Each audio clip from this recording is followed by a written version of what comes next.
Hello, my name is Thomas Garrett, and I'm here to discuss the concept and ideas of the game Together Against Corruption.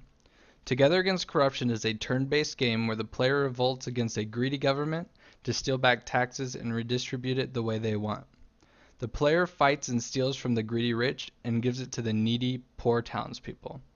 The player's primary goal is to progress through all stages of the game and steal back all the unlawful taxes from the corrupt nobility. The antagonizing force of the game will be AI-controlled corrupt soldiers, nobles, and royalty. The theme of the game is player judgment and the decision between each player choosing selfishness or generosity.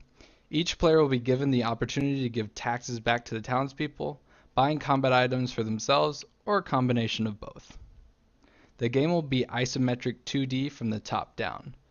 This gives the viewing perspective of the whole combat area and the positioning of the two player-controlled characters and all the enemies of each stage simultaneously. The player will control two characters and will try to defeat corrupt government members through turn-based combat and take back the taxes they took. Within combat, each character will take turns starting with the player-controlled characters, followed by the enemies. Each character will get a single action per turn. There are no movement actions during stages. In each turn, a player can choose to attack an enemy, use a healing item on an ally character, help an ally character to boost their next action, parry the next incoming enemy attack, or defend the next incoming enemy attack. If all player-controlled characters lose their health, the player will flee and will have to attempt the stage again. If all enemies lose their health, the enemy will flee, and the player will complete the stage and earn the taxes the enemies took. A stage can only be completed once, giving the player limited funds for redistribution.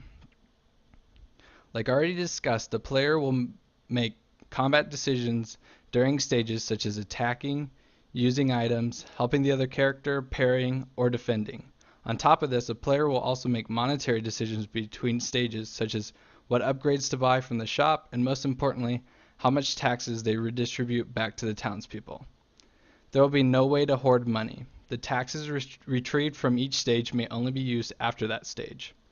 The player will be sent to the shop immediately, where there will be a single stock items that buff the player's characters permanently, and smaller stock items such as mid-combat healing items. Any taxes not used by the player will be sent back to the townspeople. Generous players will receive gifts rivaling the shop buyables from the townspeople once hitting specific thresholds, because what is a hero without loyal fans? The play possibilities that are created are unique combat combinations, the ability to gauge the player on how selfish or generous they are with the stolen taxes, as well as alternate endings based on the same player gauge. The risk in making the game design a reality could potentially be not getting the right balance between the player characters and the AI-controlled enemies, making the game either too difficult or too easy. Having the time and resources to be able to create enough stages to where each encounter feels unique. Having the combat system be turn-based feels neither fun nor exciting, and having a game without rolls and super effective damage types could also feel boring to the player.